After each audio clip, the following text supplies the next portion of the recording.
C'est devenu en quelques jours un sujet de discussion planétaire grâce aux médias sociaux. Plus de 80 millions de personnes auraient visionné le documentaire intitulé Kony 2012, un film choc qui milite en faveur d'une intervention américaine pour arrêter Joseph Kony, le chef de l'armée de résistance du Seigneur, un dissident ougandais poursuivi depuis 2005 par le tribunal pénal international. On l'accuse, entre autres, d'avoir kidnappé des milliers d'enfants pour les forcer à commettre les pires horreurs. Mais Kony n'est pas le seul chef de milice en Afrique à fonder son pouvoir sur l'exploitation brutale des enfants. Sophie Langlois s'est rendue dans une région de la République démocratique du Congo où on tente par tous les moyens de mettre fin au scandale des enfants soldats. Jouer pour oublier.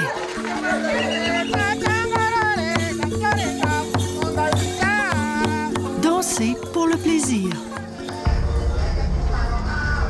Dessiner sa souffrance pour qu'elle fasse moins mal. Nous sommes dans le camp de transit et d'orientation à Goma, dans le Nord Kivu, où la guerre n'en finit plus de finir. Des enfants soldats tentent ici d'apprivoiser une vie normale, pour ne plus jamais avoir à tuer pour manger. On est allé dans le village de Lusawa, où il y avait un mariage. Le commandant Boutabazi a demandé de tirer en l'air. On a tiré en l'air et des balles ont touché 3 personnes qui sont mortes. La façon dont il m'a regardé, toisé le regard, vraiment, j'ai eu peur. C'est pas tellement peur que ça m'a déstabilisée. Parce que j'avais jamais rencontré ce genre de regard chez un enfant.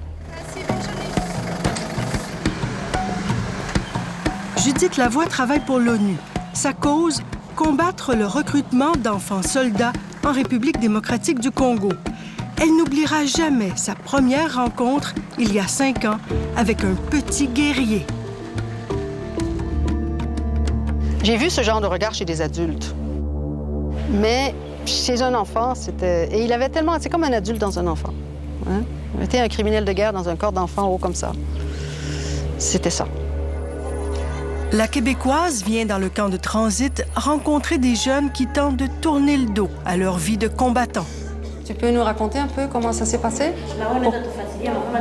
Qu'est-ce qui t'a fait peur pour que tu t'enfuis? La difficulté de la réintégration quand un enfant est sorti, c'est qu'il est encore plus vulnérable. Parce que dès qu'il y a un mouvement insurrectionnel, c'est eux qui sont ciblés encore plus que les autres. C'est le double drame de ces 3 jeunes que Judith Lavoie voulait rencontrer, pour mieux comprendre comment ils sont retombés dans les filets de leur groupe armé. Nous protégeons leur identité pour éviter que leur chef les recrute de nouveau. J'étais à l'école. Baraka était venu au camp de transit il y a 1 an, puis il avait réintégré son village, son école. C'était pendant la récréation. Les gens du CNDP portaient des bagages très lourds. Je faisais mes devoirs et on m'a pris mes cahiers. On les a déchirés et on m'a amené. Quand un déserteur comme Baraka est de nouveau kidnappé par son groupe, il subit un châtiment exemplaire pour enlever aux autres l'envie de fuir. Quand ils m'ont amené là-bas, ils m'ont attaché à un arbre et ils m'ont donné 50 coups de fouet. Je pensais que j'allais mourir. Cette peur de mourir pousse les jeunes à tuer. Ils suivent les ordres pour éviter d'être eux-mêmes battus, abattus. Jimmy avait 14 ans quand il a participé à un massacre durant un mariage. On n'a pas tiré sur les gens. On a tiré en l'air pour que les gens aient peur et qu'ils s'enfuient. Jimmy nie pendant de longues minutes avoir commis des horreurs, puis il avoue. J'avais très peur. Comme vous le savez, quand le major donne un ordre et qu'on ne l'exécute pas, on frappe. Alors j'ai tiré. Dans le village de Busahambo, un vieux a été touché au genou. Une maman et 2 jeunes filles sont mortes.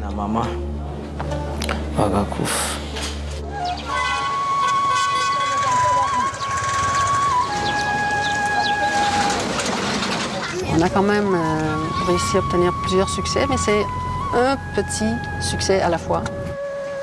Judith Lavoie a milité pour l'adoption de lois et de peines sévères et combattu l'impunité des militaires car il y a aussi beaucoup d'enfants au sein de l'armée congolaise. Ce qui a compliqué les choses, c'est que maintenant tout le monde sait que c'est illégal de recruter les enfants et c'est aussi illégal au niveau de la loi congolaise. On a réussi à faire avancer ça et c'est illégal aussi dans les directives militaires. Donc maintenant, ils cachent les enfants. Ils prétendent qu'ils n'en ont pas. Si le major Mutabazi recrute des enfants. Mais moi, à mon niveau, au niveau de la direction politique, nous n'avons pas cette information. Voici le porte-parole du parti politique issu de la rébellion du CNDP, longtemps dirigé par Laurent Kunda. Il y a 2 ans, ces rebelles ont été amnistiés et intégrés à l'armée nationale, y compris un grand nombre d'enfants soldats, selon l'ONU. Moi, je ne connais pas d'enfants soldats dans les rangs des éléments que nous avons réunis au gouvernement. Mais j'en ai rencontré beaucoup aujourd'hui. Le gouvernement n'allait même pas accepter parce que le gouvernement ne peut pas accepter que les enfants soldats entrent dans l'armée. Mais il y en a beaucoup qui sont dans les camps de transit, qui disent être CNDP. En tout cas, je ne suis pas au courant de ça. Les gens du CNDP nous pourchassaient en nous traitant de déserteurs. Le chef de Jimmy, un ex-rebelle CNDP devenu major dans l'armée, a tenté de le recruter de nouveau.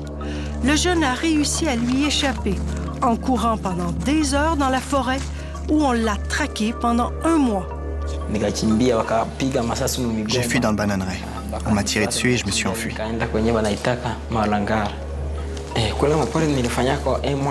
J'ai passé 1 mois dans la forêt tout en me cachant. Si on pense par exemple à tous les groupes Maïmaï qui, quand on leur dit qu'il ne faut pas recruter les enfants, mais c'est mon fils, qu'est-ce que tu as à dire là-dessus? De quoi tu te mêles? Hein? Pourquoi vous voulez que je vous donne mon enfant? C'est notre système de défense à nous, dans notre village, dans notre communauté. Puis s'il veut être un membre de la communauté actif, il doit faire ça.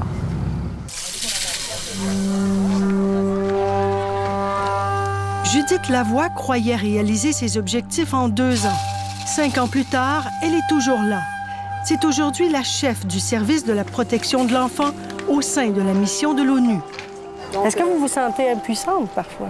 Oui, mais j'abandonne pas parce que je suis un peu obstinée, mais en même temps, je ne pourrais pas m'endormir le soir en pensant que j'ai rien essayé. Ça prend une grande dose d'humilité, une très grande dose d'humilité. Et ça, c'est pas ici que je l'ai appris, mais ici, j'ai dû la renouveler. 5 x 4 est égal à 20. Le combat est titanesque, mais il progresse. Un premier programme de 2006 à 2008 a démobilisé 35 000 enfants. Depuis, l'équipe de Judith Lavoie et les ONG continuent d'en sortir 2 000 par année, dans des conditions parfois périlleuses. Et ces enfants qui tout à coup, on revenait, se sont accrochés sur la voiture, sortez-moi, sortez-moi. Nous, on pensait qu'ils allaient nous agresser parce qu'on a l'habitude de se faire agresser par les enfants dans ces secteurs-là on leur demande, c'est leur rôle, quoi. Mais non, les enfants en larmes, en crise, pour la fraction de seconde que ça a pris pour constater qu'ils nous demandaient de l'aide, qu'ils ne voulaient pas nous agresser, c'était quand même ça aussi très déstabilisant. Mais on a réagi assez vite. Les portes se sont ouvertes. Embarquer les enfants comme des ballots quoi, dans la voiture, puis c'était pas grave, là, des pieds, les mains, allez. Et nous, on s'est sauvés avec eux presque. Mais la Québécoise a vite compris que sortir les enfants soldats des groupes armés, c'était le plus facile. Le plus dur, c'est de leur trouver une nouvelle vie dans une région ruinée par 15 ans de conflits où le taux de chômage est évalué à 96 %. Les chefs de garde nous ont dit, mais qu'est-ce que tu vas faire avec eux? Qu'est-ce que tu as de mieux à leur offrir? Et ils avaient raison. Je ne devrais peut-être pas le dire ça en public, mais ils avaient raison. Parce que aujourd'hui, ça leur donne encore plus raison, parce que les enfants sortent et retournent.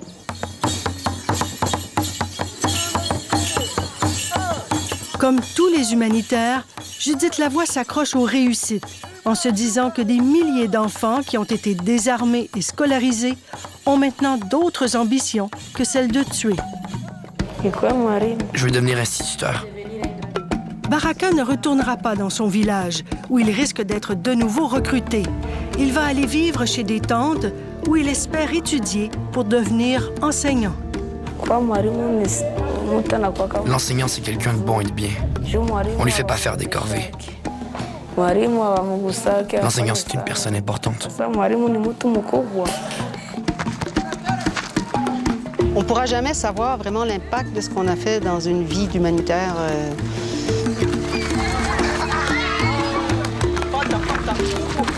Mais ceux-là, ils étaient tellement contents que juste ça valait le coup de passer quelques années ici pour au moins avoir l'impression d'avoir été utile une fois.